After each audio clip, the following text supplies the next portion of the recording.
Hai sahabat YouTube semuanya, Assalamualaikum warahmatullahi wabarakatuh. Marhaban, apa kabar teman-teman semuanya? Semoga sukses, sehat, bahagia, dan penuh berkah.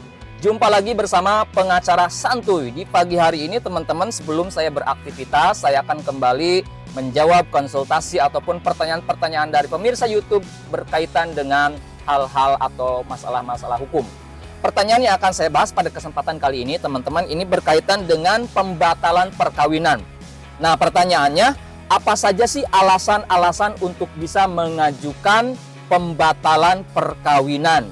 Baik teman-teman, akan saya jawab. Namun tentunya bagi yang belum subscribe, yuk subscribe dulu.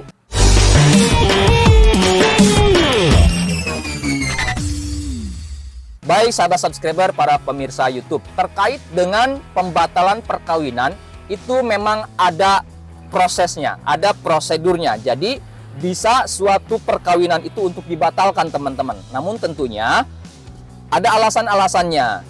Ada dalil-dalil hukum yang memang sesuai dengan aturan ketentuan perundang-undangan atau ketentuan hukum mengenai syarat-syarat untuk mengajukan pembatalan perkawinan. Nah, yang dimaksud dengan pembatalan perkawinan ini pada intinya di sini saya membuat catatan kecil ya. Jadi pembatalan perkawinan itu adalah tindakan suatu pengadilan yang berupa putusan yang menyatakan perkawinan yang dilakukan dinyatakan tidak sah. Nah, biasanya ini sering kita temukan di lembaga peradilan agama terkait dengan pembatalan perkawinan tersebut. Nah, alasan-alasan yang dapat diterima atau yang dapat dijadikan dasar untuk mengajukan pembatalan perkawinan itu ada beberapa alasan, teman-teman. Yang pertama yaitu poligami tanpa izin baik dari istrinya, terlebih juga dari pengadilan agama. Jadi untuk melakukan poligami di dalam hukum perkawinan di Indonesia itu bisa dilakukan apabila memiliki dua syarat. Yang pertama mendapat izin langsung dari istri, dan yang kedua mendapat izin dari pengadilan agama. Harus dapat dua-duanya. Nah, ketika poligami yang dilakukan tidak mendapatkan izin dari pengadilan agama, maka pernikahan atau poligaminya tersebut dapat dibatalkan, dapat diajukan pembatalan perkawinan.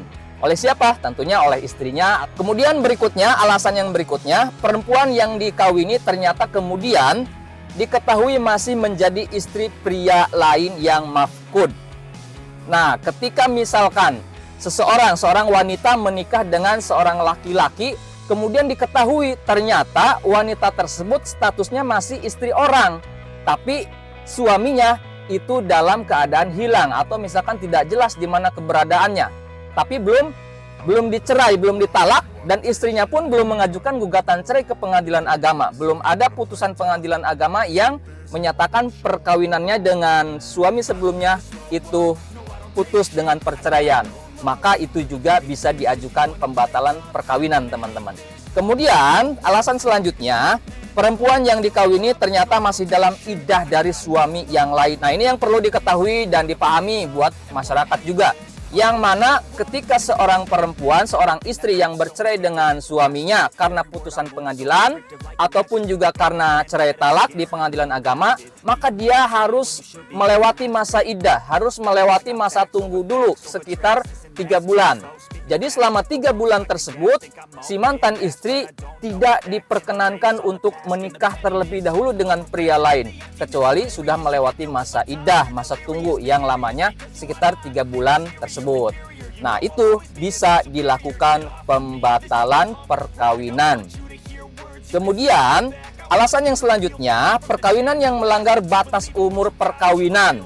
Nah, perkawinan di Indonesia diatur dalam Undang-Undang Perkawinan. Ada batasan usia untuk bisa menikah, baik untuk laki-laki maupun untuk perempuan. Nah, ketika pasangan tersebut, dua-duanya atau misalkan salah satunya masih berusia di bawah umur, taruhlah misalkan si perempuannya masih berusia 15 tahun, maka itu bisa dilakukan, diajukan pembatalan perkawinan. Kemudian alasan berikutnya adalah perkawinan yang dilangsungkan tanpa wali atau dilaksanakan oleh wali yang tidak berhak. Nah, ini juga bisa diajukan pembatalan perkawinan. Kemudian alasan yang selanjutnya teman-teman, ini adalah perkawinan yang dilangsungkan karena paksaan. Nah, ini juga ternyata bisa dilakukan pembatalan perkawinan apabila perkawinan tersebut dilakukan di bawah paksaan. Siapa saja yang dapat mengajukan pembatalan perkawinan? Ya, saya sampaikan tadi bahwa yang berhak mengajukan pembatalan perkawinan diantaranya adalah istrinya, atau misalkan suaminya, atau orang tuanya, atau yang punya kepentingan hukum, tergantung alasan-alasan tadi. Ya, karena apa alasannya? Ya, itu yang dapat saya sampaikan terkait dengan alasan-alasan untuk mengajukan pembatalan perkawinan. Nah, kemudian kapan sih tenggang waktu untuk mengajukan pembatalan perkawinan? Di dalam ketentuannya, untuk bisa mengajukan pembatalan perkawinan itu adalah selambat-lambatnya 6 bulan setelah atau pasca alasan-alasan pembatalan perkawinan tersebut muncul atau diketahui. Jadi ada tenggang waktunya, yaitu selama 6 bulan. Jadi tenggang waktunya yaitu 6 bulan semenjak diketahui adanya alasan-alasan pembatalan perkawinan. Itu saja yang dapat saya sampaikan pada kesempatan kali ini.